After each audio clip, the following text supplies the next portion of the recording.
friends, welcome to Simis Nadan kitchen. ഇന്ന് നമ്മൾ ഉണ്ടാക്കാൻ പോകുന്നത് ചെമ്മീനും പീച്ചിങ്ങയും കൊണ്ട് ഒരു മെഴുക്കുവരട്ടി ആട്ടോ. ഇത് കൊച്ചിക്കാരുടെ ഒരു കറി ആട്ടോ. ഞങ്ങളുടെയൊക്കെ ചെറിയ ചെമ്മീനും പീച്ചിങ്ങയൊക്കെ ഉണ്ടെങ്കിൽ ഇതുപോലെ ആട്ടോ ഞങ്ങൾ ഉണ്ടാക്കുന്നത്. അതുപോലെ ഉരുളക്കിഴങ്ങ് ഇട്ടുണ്ടാക്കും, ചുരക്കി ഇട്ടിട്ടുണ്ടാക്കും, പടവലങ്ങി ഇട്ടിട്ടും ഇതുപോലെ ഉണ്ടാക്കും കേട്ടോ. നല്ല ടേസ്റ്റ് ആട്ടോ ഇത് കഴിക്കാനായിട്ട്. അപ്പോൾ ഇത് എങ്ങനെയാണ് ഉണ്ടാക്കുന്നത് നോക്കാം. ഇതിനായിട്ട് 350 ഗ്രാം ചെറിയ ചെമ്മീനാണ് എടുത്തേക്കുന്നത് കേട്ടോ. അതിൻ്റെ തൊണ്ടെല്ലാം പൊളിച്ചിട്ട് നന്നായിട്ട് കഴുകിയെടുത്തിട്ടുണ്ട്.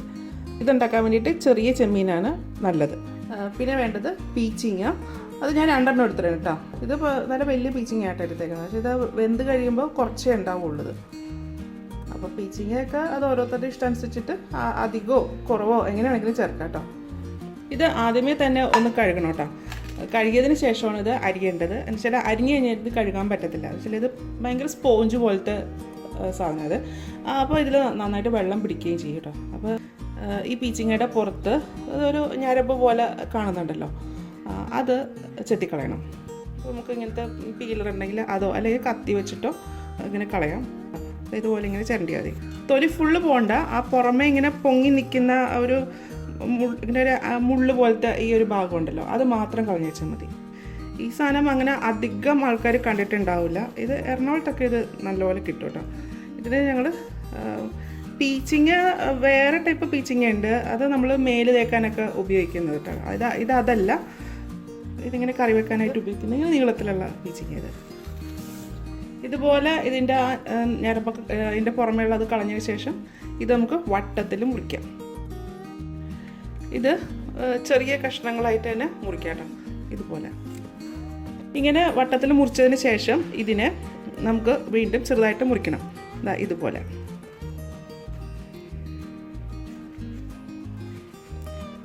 കുറച്ച് വലുതായിട്ട് തന്നെ മുറിക്കാം കേട്ടോ. വലിയ സ്ക്വയർ പീസസ് ആയിട്ട്. എന്താ വെച്ചാൽ ഇത് വെന്ത് കഴിയുമ്പോൾ ഒന്നും ഉണ്ടാവില്ല. ഇപ്പോൾ ഞാൻ ഇതുപോലെ വലിയ കഷ്ണങ്ങളായിട്ടാണ് മുറിച്ചേക്കുന്നത്.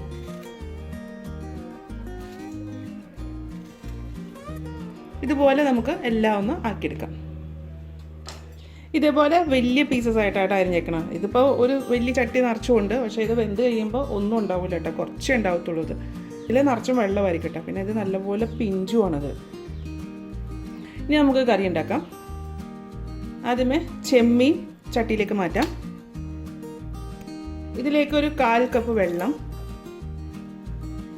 കുറച്ച് ഉപ്പ് ചേർത്ത ശേഷം ഇതൊന്ന് യോജിപ്പിച്ചിട്ട് ഇത് സ്റ്റൗവിലേക്ക് മാറ്റാം.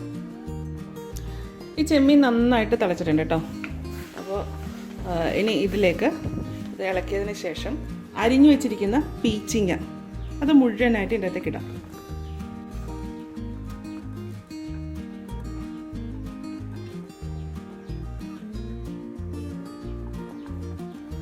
ശേഷം ഇതൊന്ന് ഇളക്കി കൊടുക്കാം. അതിനകത്തുനിന്ന് വെള്ളം ഇറങ്ങാൻ തുടങ്ങും. സ്റ്റൗവിൻ്റെ ഫ്ലെയിം ഒരു മീഡിയം ഹീറ്റിലേക്ക് മാറ്റാം. അടച്ചൊന്നും വെക്കണ്ട കേട്ടോ. ഇത് അടച്ചു കഴിഞ്ഞാൽ ഭയങ്കര വെള്ളമായിരുന്നു. അപ്പോൾ ഇത് അടയ്ക്കാതെ തന്നെ ഇതൊന്ന് വേവിച്ചെടുക്കാം. ഇതിൽ വെള്ളം ഇറങ്ങിയേക്കുന്നുണ്ട്. നമ്മൾ ആ കൂടെ 1/4 കപ്പ് വെള്ളമല്ലേ ഒഴിച്ചിട്ടുണ്ടായിരുന്നുള്ളൂ. അപ്പോൾ ഇതിൽ നിന്ന് ഈ പീച്ചിങ്ങയ്ക്കകത്തൊന്ന് വെള്ളം ഇറങ്ങിയേക്കുന്ന കേട്ടോ. അപ്പോൾ ഇത് അടച്ചാൽ ഇതിനേക്കാളും കൂടുതൽ വെള്ളം ഇറങ്ങും കേട്ടോ. ഇനി ഇതിലെ വെള്ളം ഒന്ന് വറ്റിച്ചെടുക്കാം. അപ്പോൾ ഇതിലെ വെള്ളം വറ്റിയിട്ടുണ്ട്. അപ്പോൾ ഒരു കുറച്ച് വെള്ളം കാണുന്നുണ്ട്. ഇത് ചട്ടിയിലായതുകൊണ്ട് ആ ചട്ടിയുടെ ചൂട് കൊണ്ട് ഫുള്ളായിട്ട് വറ്റിക്കോളൂ കേട്ടോ. സ്റ്റൗ ഓഫ് ചെയ്യാം. ഇനി ഇതിലേക്ക് വറുത്തിടാൻ വേണ്ടിയിട്ട് ചെറിയുള്ളിയാണ് വേണ്ടത് കേട്ടോ. അപ്പോൾ ഞാൻ തീരെ ചെറിയുള്ളി ആയതുകൊണ്ട് ഞാനൊരു 10-15 എടുത്തിട്ടുണ്ട് കേട്ടോ. വലുതാണ്, കുറച്ച് വലിപ്പമുള്ള ചെറിയുള്ളിയാണെന്നുണ്ടെങ്കിൽ ഒരു 5-6 ഒക്കെ എടുത്താൽ മതിയാവും. അതിലേക്ക് 2 വറ്റൽ മുളകും ഒരു 2 കറിവേപ്പില എടുത്തിട്ടുണ്ട് കേട്ടോ. അപ്പോൾ ഇത്രയും സാധനങ്ങൾ നമുക്ക് കല്ലേല ഒന്ന് ചതച്ചെടുക്കാം. ഈ ഒരു പരുവത്തിലാണ് ഞാൻ ചതച്ചേക്കുന്നത്. ഞങ്ങൾക്കിത് വറുത്തിടാം.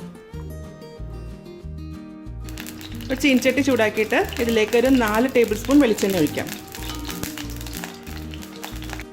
എണ്ണ ചൂടായി കഴിയുമ്പോൾ ഇതിലേക്ക് ചതച്ച് വെച്ചിരിക്കുന്ന കൂട്ട് ചേർക്കാം.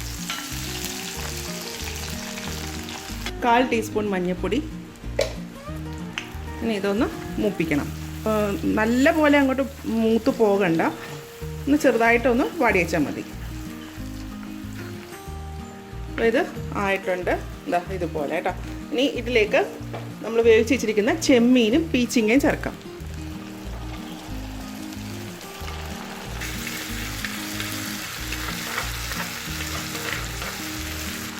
ഇതൊന്ന് ഇളക്കി കൊടുക്കാം. ചട്ടുകം വെച്ചിട്ട് ആണ് ഇളക്കേണ്ടത് കേട്ടോ. തവിയാവുമ്പോൾ ഇത് കുഴഞ്ഞു പോകും. ഹൈ ഫ്ലെയിമിലിട്ട് തന്നെ ഇതൊന്ന് നന്നായിട്ട് മൊരിയിച്ചെടുക്കണം. ഇത് ഇടയ്ക്കിടയ്ക്ക് ഒന്ന് ഇളക്കി കൊടുക്കണം കേട്ടോ. കേട്ടോ, ഇത് നന്നായിട്ട് എണ്ണയിൽ കിടന്ന് മൊരിഞ്ഞിട്ടുണ്ട്. ഈ സ്റ്റവ് ഓഫ് ചെയ്യാം. ചെമ്മീനും പീച്ചിങ്ങയും കൂടെ ചേർത്തിട്ടുള്ള മെഴുക്കുവരട്ടി റെഡി ആയിട്ടുണ്ട് കേട്ടോ. ഇത് നല്ല ചോറിൻ്റെ കൂടെ കഴിക്കാനാട്ടോ ടേസ്റ്റ്. അപ്പോൾ ഇതുപോലെ ഒന്ന് ഉണ്ടാക്കി നോക്കൂട്ടോ. ഉണ്ടാക്കി നോക്കിയിട്ട് ഇതിൻ്റെ അഭിപ്രായം എൻ്റെ കമൻറ്റ് ബോക്സിൽ എൻ്റെ ചാനൽ ആദ്യമായിട്ടാണ് കാണുന്നതെങ്കിൽ സബ്സ്ക്രൈബ് ചെയ്യുക. വീഡിയോ ഇഷ്ടമാണെന്നുണ്ടെങ്കിൽ ലൈക്ക് ചെയ്യുക, ഷെയർ ചെയ്യുക. അപ്പോൾ ഞാൻ അടുത്ത ദിവസം അടുത്ത റെസിപ്പിയുമായി കാണാം. Thank you.